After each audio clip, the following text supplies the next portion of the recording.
Love जिहाद के संघ के स्वयंसेवक कई संगठन में काम करते हैं, हिंदू जागरण जो अथवा विश्व हिंदू परिषद, बजरंग दल, तो वहाँ संघ के स्वयंसेवक है।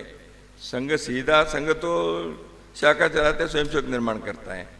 संघ डायरेक्ट किसी जिहाद के इसमें हम हाथ नहीं डालते, लेकिन जिहाद हो रहा है तो समाज के लिए समस्या हो रही है लव जिहाद से, तो इसलिए हमारे युवतियों को, लड़कियों को, किशोरियों को बचाना ये काम है। उदाहरण के लिए केरल में लगभग 200 युवतियों को बचाने का काम हुआ। कई लोग चली भी गई थी, वापस आई। वापस आने के बाद उनके पुनर्वास कैसे होगा? उदाहरण के लिए मैं कह रहा हूँ। देखिए, वापस आने के बाद 1 साल के 2 साल के बाद वापस आई, उनका जीवन क्या होगा? उनका विवाह होगा, कितने लोग तैयार होंगे, समाज स्वीकार कैसे करेगा? ये सारी समस्या रहती है। हम सब समझते हैं, आप लोग भी गृहस्थी लोग हैं, समाज के लोग हैं, तो घर से कोई लड़की बाहर गए तो वापस आने के बाद क्या होगा?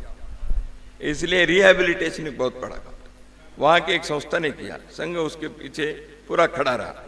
हम गए ठीक, और बहुत सारे युवतियों ने अन्य युवतियों को सावधान करने के लिए अपने जीवन इस कारण से उन्होंने रखा।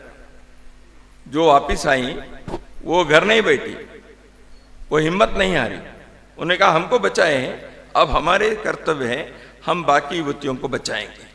इसलिए उन्होंने जीवन में हम अभी विवाह नहीं करेंगे, हम इसी काम के लिए करेंगे, ऐसे तैयार हो गई। तो ऐसे कार्य के पीछे संघ के स्वयंसेवक एक संबल देने के लिए, पोषण देने के लिए, आवश्यक सहयोग देने के लिए हम खड़े हैं। तो ऐसे देश भर में लव जिहाद के जो भी ऐसे प्रकरण होते हैं, उसके कई आयाम हैं, मैं इसके सारी चर्चा यहाँ नहीं करूँगा।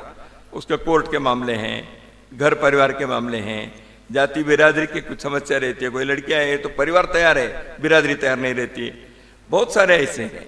तो इसलिए इनको सुलझाना पड़ता है। इन सारे आयामों में स्वयंसेवक जगह जगह पर आवश्यकता अनुसार करें, लेकिन उससे भी महत्वपूर्ण यह है, वापस आना तो बाद की बात है, जाना ही नहीं चाहिए ना। इसलिए अपने किशोरियों को, युवतियों को, घर में बालिकाओं को योग्य प्रशिक्षण, संस्कार और रक्षा देना यह हर परिवार का भी काम है।